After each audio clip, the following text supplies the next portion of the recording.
Hi, I'm Tony Luke Jr., and I am honored to wear this patch.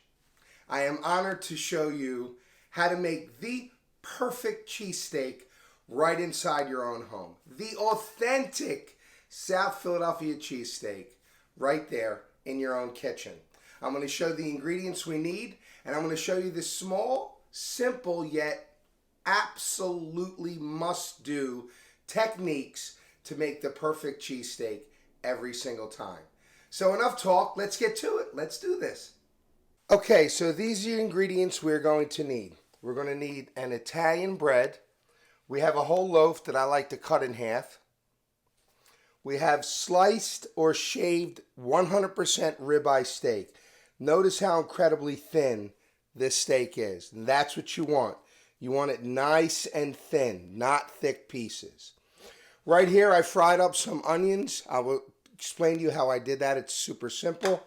And I like to use white American cheese because I just think it's very, very creamy and it works really, really well incorporated with the ribeye steak. Now, you can use any type of cheese you want because the principle is basically the same. We're going to need a spatula and we're going to need some tongs. And canola oil. You can use vegetable oil. I prefer canola oil because it doesn't have any flavor. So the only flavor you get is that of the steak and the cheese and the bread, and onions if you prefer using onions on your sandwich. All right, now let me show you how to cook it. Okay, so what we're going to do first is we're going to take our pan. We're going to turn the heat on medium. And we'll take a minute or so for the pan to get slightly warm to the touch. Because we want to add, hot pan, cold oil, things don't stick. So we're not going to get this super hot. We're just going to get it hot enough just to get it almost hot. We're going to add about 1 tablespoon of canola oil. Then what we're going to do is we're going to move that oil around so it coats every part of the pan. See that? Now, while it's on medium, because that's where we want the heat to be, we're going to add our sliced ribeye. Now, remember I was telling you about techniques? You do not, I repeat, you do not want to cook this on high heat, because you will dry out the meat.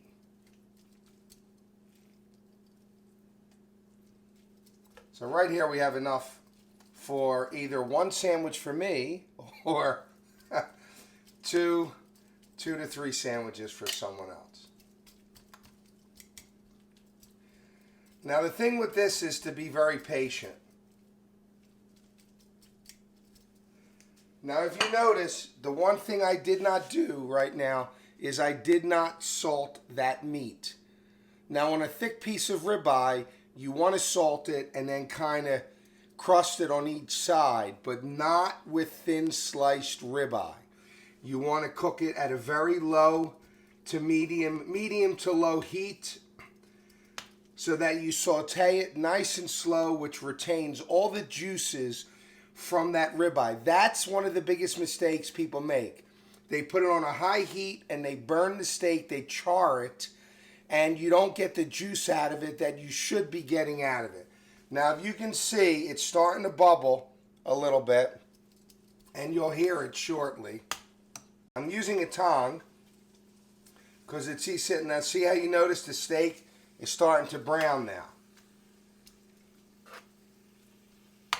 Now, you could use a spatula, you could use a fork if you want. I happen to have tongs, so I'm using the tongs.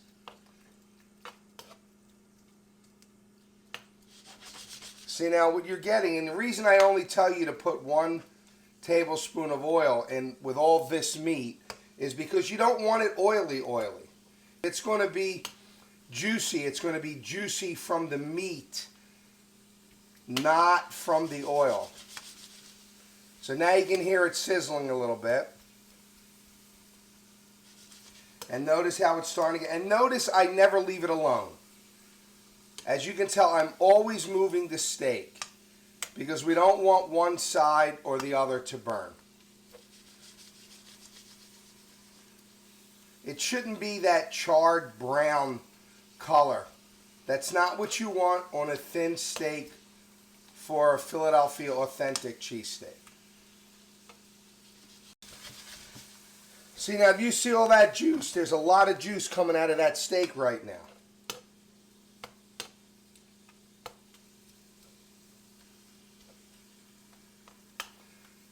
So let's go over the techniques for now. The first technique is get the pan hot, not super hot, but hot, then put in cold oil, which will make the meat much less likely to stick on the pan. The second is we want to cook this at a low to medium heat so that it sautés beautifully and the juices from the steak do not evaporate away.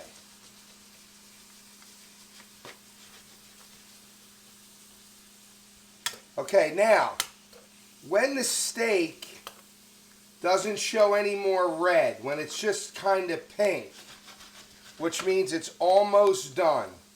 So if you can look at this, notice the difference in color of the steak now from where we started. Only then, when this steak is literally a minute or two away from being done, do we add our salt. So I'm going to add some salt to it right now. And if you want, you can add some black pepper. I like black pepper, so I add very little black pepper. Very little. Now, here's the second secret. We're going to take our cheese, we're going to lay it on top of our steak. Now remember, this steak still has to cook a little bit. Now you can add as much cheese or as little cheese as you like. I think this is plenty. Now, here's the third secret that I'm sharing with you. Take the steak, flip it so that the cheese is on the bottom of the steak, not the top. I know you're going, what do you mean? No, you always melt the cheese on top of the steak. No. At Tony Luke's, we do not. And I'm going to tell you why. When you melt the cheese on top, then the cheese melts into the steak. When you flip it and you put the cheese on the bottom, all of the flavor of that steak, all of the juice from the steak goes into the cheese so that it becomes one flavor, which is why I love using American cheese, because look how creamy and milky that is. Now, at this time, what you want to do is you never want to overcook the steak, because this steak is done. I'm going to add my fried onions, because I like fried onions. Now, those fried onions were only cooked with a little bit of canola oil and a little bit of salt and pepper until they become translucent, which is on the clear side. Now, this steak is done. You do not want to overcook it. Now, look at how juicy that's, look at that. So now what you want to do is you want to take your Italian bread, like so. Take your tongs, grab that cheesesteak. Look at that. Oh my God. Look at all that juice in that. Now look how beautiful all of that cheese is incorporated into that steak. That is what a real authentic cheesesteak should look like. All right, so here's our authentic cheesesteak. Look at this thing. Look how beautiful that is. Oh. Now, you got to use two hands. I'm going to use one because I'm holding the dish. But you want to make sure you lean a little bit. They talk about the Philly lean, but it's true because you don't want to get that juice, because this is going to just drip with juice. Just take a bite.